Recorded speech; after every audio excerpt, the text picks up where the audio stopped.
Hi everyone, my name's John. Welcome back to my channel. I did some reading at the end of last year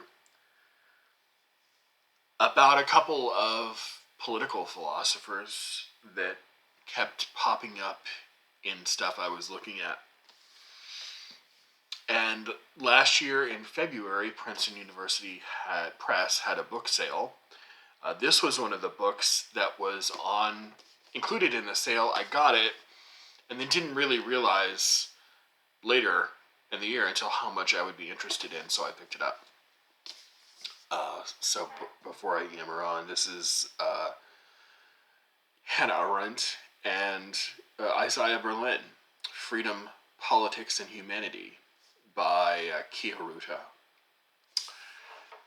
And like I said, this comes out from Princeton University Press. And I read this on the back of another book I need to talk about on this channel eventually, which is called Liberalism in Dark Times, which I read with Vin from Revenant Reads, who founded Historathon. And one of the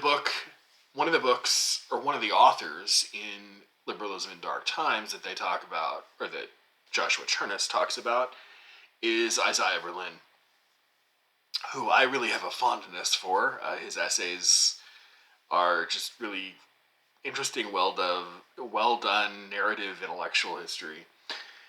And I was curious to know how he would get on with someone like Hannah Arendt. Well, now I know.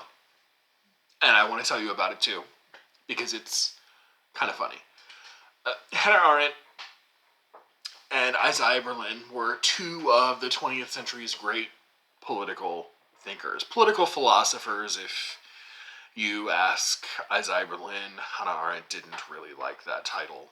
She called herself a political thinker.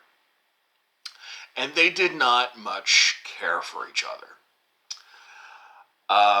After he planned a meeting between the two of them, Arthur Schlesinger said, quote, "It was a disaster from the start. She was too solemn, portentous, Teutonic, and Hegelian for him. She mistook his wit for frivolousness and thought him inadequately serious." End quote.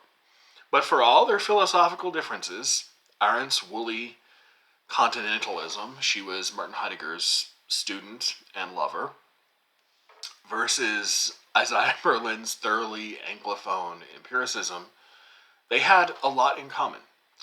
Their work asks really serious questions about the rise of totalitarianism in Europe, and they both witnessed tumultuous political change in their home countries when they were young. Arendt during Hitler's rise to power, and Berlin during the October Revolution in 1917. They also both strongly supported the creation of the new nation-state of Israel.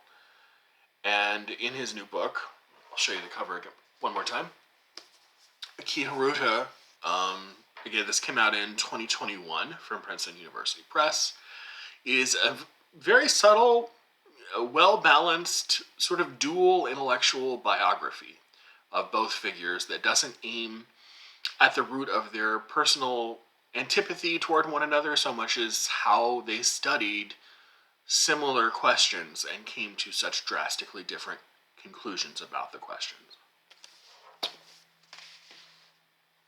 In sussing out the difference between Arendt and Berlin, he analyzes their opinions across a wide range of topics, like the Holocaust, the essence of freedom, imperialism, the 1956 Hungarian Revolution, just to name a few, to reach for a comparative understanding in how they differed. They considered liberty essential to a liberal society, but envisioned it differently.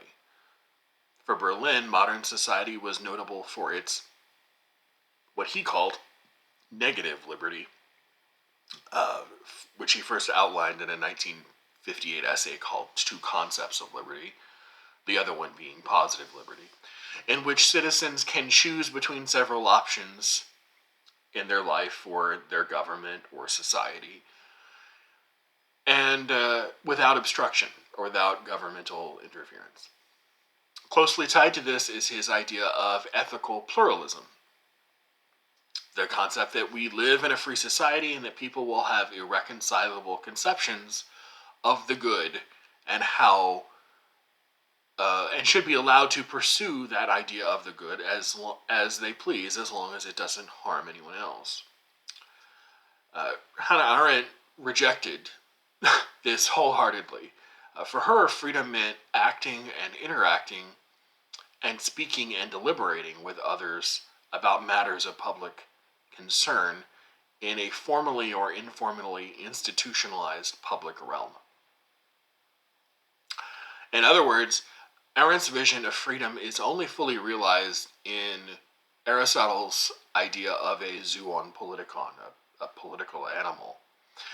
It's only when we step out of the front door, when we leave the contemplative life and begin engaging with others about what it means to pursue the ultimate good, that we become fully human, for Hannah Arendt.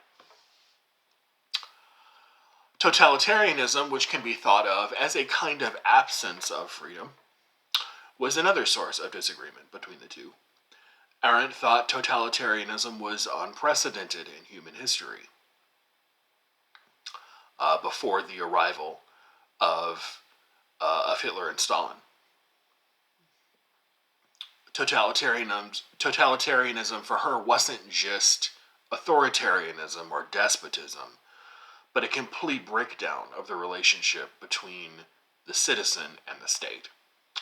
When totalitarianism openly flouts man-made laws, it answers to what it considers to be a higher law, like the pursuit of racial purity, or the proletariat-led revolution against the bourgeoisie. Just to give two examples of Nazi ideology and sort of Stalinism. Since everything is subsumed in pursuit of this ultimate law, any ethical means justify the ends, even the eradication of the autonomous human being in a concentration camp. Berlin rejected Arendt's idea that totalitarianism was only a product of the 20th century, but traced it back at least to the more fanatical ideas of people like Alexander Herzen and even Lenin. Arendt's most popular book, a collection of essays that she wrote for The New Yorker during the 1961 Eichmann trial, and was published as Eichmann in Jerusalem. Everyone knows Eichmann in Jerusalem, a report on the banality of evil. She published it in 1963, was another thing that they disagreed about. In her now very famous thesis, Arendt didn't see Eichmann as the embodiment of pathological evil. He was going along to get along. He was a faceless bureaucrat in the crowd, driven more by professional ambition than ideological zeal. What may have been a step too far for her was when she argued that Jewish councils throughout occupied Europe were complicit in the Holocaust. It was certainly too much for Berlin, who accused her of blaming Jews for their own destruction. I'm sure one of the reasons that Berlin would describe Arendt as he did in an interview in 1991, just a few years before his death, as a real bête noire to me, in life and in death. He said this 16 years after she had died. She was a real bête noire. Even in a book published by a university press, you'd have good reason to think that Hiruta would favor one figure and brush the other to the side, but he does nothing of the sort. It's a really balanced portrayal of the two people here. He comes to the defense of each when they need it, and criticizes each when they need it. Despite their inability to see eye to eye on issues that interested them the most, each saw their task as formulating an urgent response to the political catastrophes that defined their age, the 20th century.